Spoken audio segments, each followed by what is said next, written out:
Um, so I wanted to just, hi kitty, I wanted to just talk about like good versus bad days versus symptomatic versus non-symptomatic. I'm trying to change my own language about that. I'm trying to move away to saying, well, I had a good day or I had a bad day, because I feel like those are relative terms. They're relative to each person and what they're going through and stuff. So I'm trying to remove it from my own vocabulary and saying, well, is it a symptomatic day or a non-symptomatic day?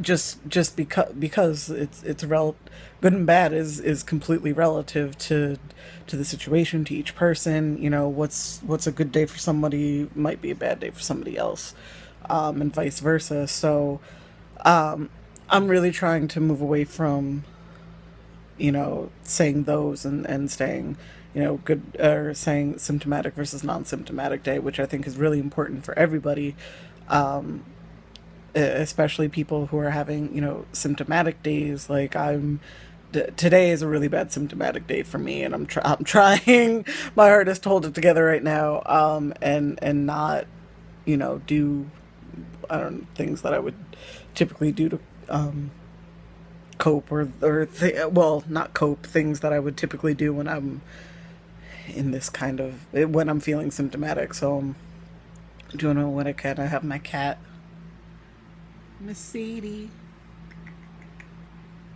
So I have my cat. I can listen to music. I'll probably veg out maybe on some TV. Maybe I'll play some video games if I can get the one game that I really want to play to work, but it hasn't been working. So,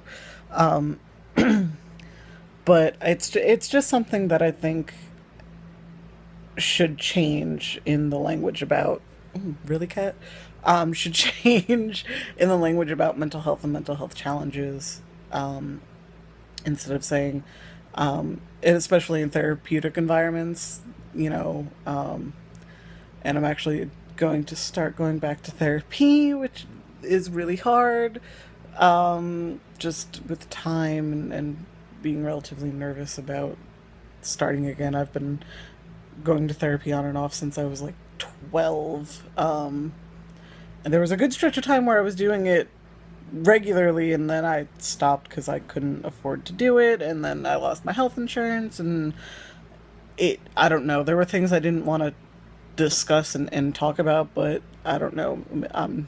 Maybe it's because I'm getting older, maybe it's because I'm realizing things that I have to deal with, that I don't necessarily want to deal with, but I have to.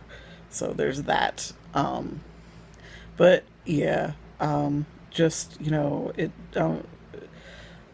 just be mindful of what you say to people. Don't be an asshole and be like, "Oh, are you having a good day? Are you having a bad day?" Just, you can ask them, "How are you feeling?" and let them decide what language they're going to use.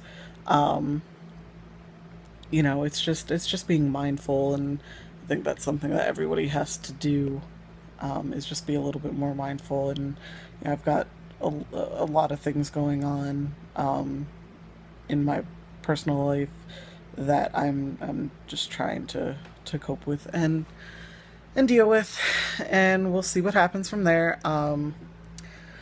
I have vacation coming up, so maybe I'll do something while I'm on vacation, which I'm super excited about, and I definitely need it. So that's really all I wanted to say. Just, try to change your language, try to be mindful of people, and what they're going through. That's really the message that I want to get across to everybody. So I'm hoping that does get across to everybody, and you'll think more about the language that you use when you're talking to people, especially people who have mental health challenges. So, thanks.